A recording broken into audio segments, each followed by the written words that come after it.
550 KTSA. KTSA News Time, 10:08. Here we are, Friday, October 8th, 2010. And we are kicking off the weekend with a 90-minute Gang of Four. Or I just want the gang members to know you can take the Rick Perry option and leave in the middle of the show if you prefer. We'll meet the gang in just a moment. We'll kick around the big news stories of the week, and we'll invite your phone calls on today's JR poll at 599-5555. Don't forget you can also vote in the JR poll on the Jack Riccardi page at KTSA.com, or friend me on Facebook like Diane Cibrian did the other day. Hello, Diane Cibrian. Good morning, Jack. And I want to know why you have Louis Barrios here and he does not have puffy tacos for us. Oh, I think you need to ask him that. You know what we used to call people like him in my family? Arm flappers. Because they come to a family event and they weren't carrying any food. World famous. So what's with the arm flappers? World famous Los Barrios restaurant. Where are our puffy tacos? But first I want to talk about you. What's new with you? I'm doing great. Loving life, working hard. That's so like Diane to shift the attention away from herself. That's so typical of her. I still want to cut your taxes, Jack. Just mine personally or everybody's? I want to talk everybody's. I want to talk about that, Jack. We need to talk about taxes. So you're here today with us on Gang of Four, and you want to cut our taxes. When are you going to run for something again? Politics is dull without you. Well, I greatly appreciate that. I've been working hard. I'm doing well. I have, as you know, a small business here in San Antonio, and my daughter who's doing great. Yeah. And I will keep my options open for the future. But right now, I really like still being involved in the community through nonprofits, etc. Is it all right for me to say you smell terrific today? Absolutely. No, when you came in. When did you smell me, Jack? I embraced you. We embraced each other. We had a friendly embrace, and you just, whatever it is, that should have been. Can you name it? Can you tell us what it is? It's a state secret. It's a state secret. Kind of like that, that puffy taco recipe that we didn't get this morning. It's the smell of lower taxes. It's the smell of lower taxes. All right. Like Jack and Diane? Louis Barrios. Do you like Louis? Louis? What do you like? Either one is fine. Oh, come on. Big Lou, Captain Lou, King Lou. Big Lou. King Lou. Yeah. Captain Lou Albano. All right. Louis Barrios is here from the Barrios Restaurant Empire. And you also smell terrific, by the way. Thank you. I don't want anybody to feel left out. Essence of Los Barrios. And what's going on? What's new? Well, great patio weather at La Hacienda, which is wonderful. We seat 500 people out there. So, but by the way, Diane, Puffy Tacos was yesterday. Today it's chalupas. My little sister Diane was on a show called Destination Golf on the Golf Channel where she prepared chalupas with the hostess of the show. Cool. She's awesome. Love Diana Barrios. I have her She book, really does her those cookbook. cooking I have her segments. cookbook. She's That's great exactly on those. right. Yeah. She does a good job. Would she ever want to do that full time, like on the Food Network or something? Well, possibly. When Emerald does his shows, or when he used to do his shows, he would film all of them in a 6-week time frame. Yeah. So it's an extensive amount of work, she still has young children, so maybe someday. Someday. All right. Louis Barrios with us on Gang of Four. And the judge, Steve Hilbig, is here today. Take a look at the threads on the judge. Hey, well, he looks sharp today. They wouldn't let me take the robe out of the courthouse. But I understand. I went to work. Usually I'd come over it's like here bowling from the house. shoes. You gotta leave a deposit. Got to rent them, put them back, but no. Thank you. Well, what is new? Where have you been? You're always out in nature. You're always birding or camping or doing stuff. We were had my niece up on the roof of Texas. We were up on the Guadalupe Peak, I guess 2 weeks ago. And I'm getting old, man. The last time I'd been up there was 10 years ago, and it's a hike of about 4.2 miles, and you gain about 3,500 feet in elevation. And towards the top, I was sweating so bad I had people going, "Mister, you all right?" Thank you. I was wearing all this high-tech stuff that kind of wicked the sweat away, and looked like I soiled myself a couple times. People told me. So. Good morning. Terrific. How do you top that? Too much information there, Judge. Wanted to know generally what you had been up to. All right. It was tough. Note, don't ask Hilbig. All right. Here we had yesterday the city council pass a ban, which will take effect in 10 days or 9 days now, on texting while driving. This is citywide. Today, the Transportation Secretary, U.S. Transportation Secretary, Ray LaHood, says distracted drivers are such a problem, we might just need a federal law. Do we need a federal law? Should this be dealt with state by state? Should it be local laws like San Antonio, Universal City, etc.? Or is this something that's beyond the law? Do we not need these cell phone driving laws? What do you think? Come on, Jack. You know the answer. We need a federal law. Well, I'm sure the popular answer is we need laws at every level. We just need as many laws as possible. What the heck? The more the better. This is the new age of Obama. We need a federal law. And it's got to be a federal law. And maybe a federal law. And maybe a cell phone driving czar, too. Well, yes, we have to have a czar, then a study group. And no. If you want to pass a federal law, I used to tell people when I was DA, all I needed were 2 laws. Just give me a law outlining stupidity and aggravated stupidity. It would cover every crime that's ever been committed. But the answer is no. If it wasn't for stupid people, half of us wouldn't have jobs. Well, Jack. That excludes you because smart absolutely people no federal law. No federal law. No Diane? federal law. These are issues that the states should take up. States like California, who overregulate, have already done that. Actually, here's a global thought for the city of San Antonio: tree ordinance, smoking ban ordinance, tax ban.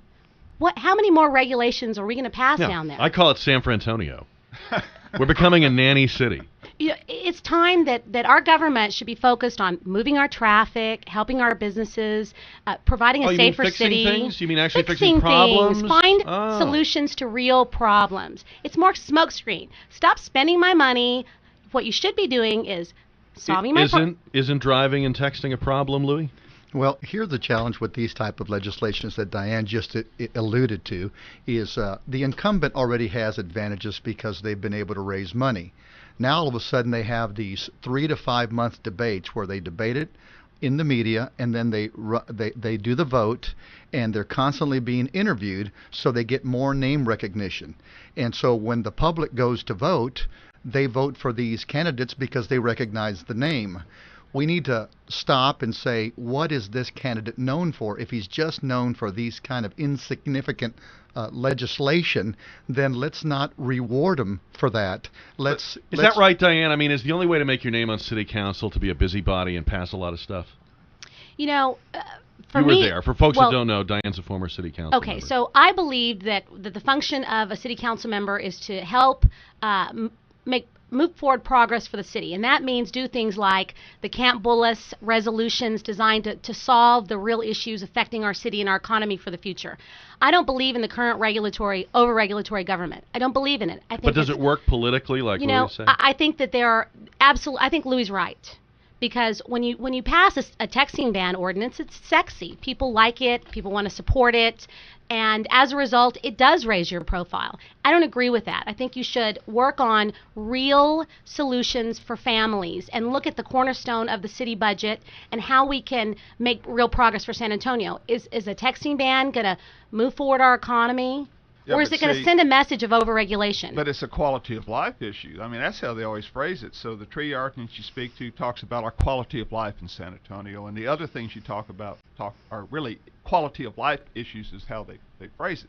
So your fundamental complaint is stop focusing necessarily on those nebulous so-called quality of life issues and get down to the real running of the government. Absolutely, because that's how we'll build a greater quality of life.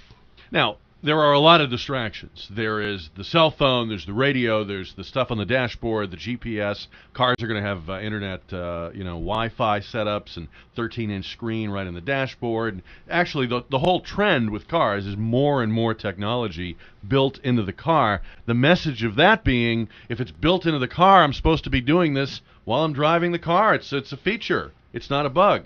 So where do you go next? Do you make a law against drinks in the car and eating in the car, or do you make a law against talking to your passengers? Well, you bring up a good point. For instance, I think it's currently against the Texas Transportation Code to have like a video screen that would play movies. Like if you had a DVD player and it could be seen by the driver, that's against the law. Yeah. Now you tell me the difference Coming between soon. Yeah. Well, you tell me the difference between a DVD screen showing a movie and a computer screen showing your GPS and you're trying to type in your address and everything else like that.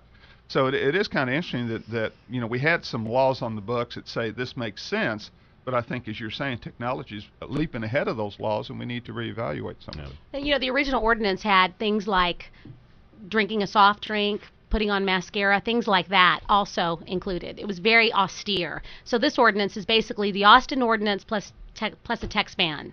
And but my overall concern is it goes back to the same regulatory government. It goes back to the more regulations that we pile on as a city, the less incentives for banks and for investors to come in and want to do business here. One of the reasons why we've been successful as a state and as a city is because we've been a government that has moved forward progress, that we're working to find solutions. That's not happening right now. What's happening is a lot of planning, a lot of spending, no tax cut, and more regulation. Are we getting a reputation, Luis Barrios, or will we get a reputation for being a fussy, kind of over-regulated city? Well, here's what happens. What we did yesterday has bought us today. What we do today buys us tomorrow. Now, San Antonio and Texas are doing great. Well, it's not because of the present mayor, it's because of previous mayors. Now, what the mayor is doing today, that will purchase our tomorrow, or it'll just redirect it somewhere else. So we have a tendency to give the credit to the politician that's in office at the present time, but it doesn't work that way. We're here because of what people did yesterday, and the same applies in business. I tell my employees all the time, what we did yesterday bought us today, what we do today will buy us tomorrow. So if you guys want to have a good tomorrow, then we have to have a great today. But I guess speaking to his point, though, what about like the smoking ordinance and things like that? Are we getting a reputation and it's just harder to do business since you are a businessman? Is it harder to do business in San Antonio? It is harder to do business. You have the tree ordinance, you have the plastic bag ordinance, you have the smoking ordinance, you have the texting ordinance. That's not really creating the environment you need to thrive. You need to have freedom, and you need to have some kind of reasonable expectations of what it's going to be. I'm looking at building a third restaurant, and my pro-con list on the cons is all local, statewide, and national political action. It's not, is it the density of the marketplace that I'm looking at? Is it the traffic count? Is it the orientation of the sun?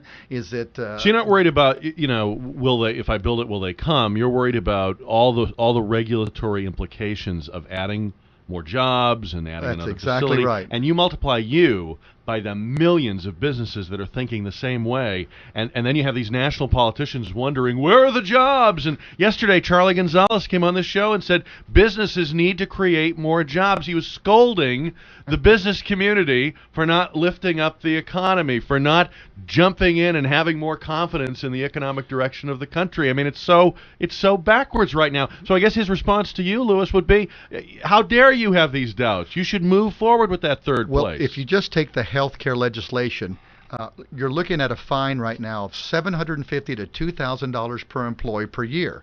Now, this is not like taxes where you can cut taxes. How often have you heard of people or politicians cutting fees or fines? Unheard of. They never go down. They always go up. So if they start at $2,000, where are they going to get to? Right. So it's just a tax on business, and that's not right. To jump on that, and not to talk about a competitor, but I understood that Cortez told me that it was going to be his business alone, $1.2 million. $24,000 a week. On his business. Yes. Now, how in the world can local business, a local business, absorb $1.2 million to the bottom line? And people expect that he's going to go out and hire folks and expand. We have to re-index our prices, but then we compete against the grocer as well. And the grocer doesn't have to worry about trans fats. He can sell all the trans fats he wants, but in restaurants, you're not going to be selling trans fat. You shouldn't sell this or that. Right. They come after the small independent operators because we're kind of a lot of little ones, but you don't go after the big grocer because they got a lot of power. All right, we're back with more Gang of Four on a Friday morning. Diane Cibrian is here, Luis Barrios, Steve Hilbig. You can vote in the JR poll at 599-5555. It's 1022 on KTSA.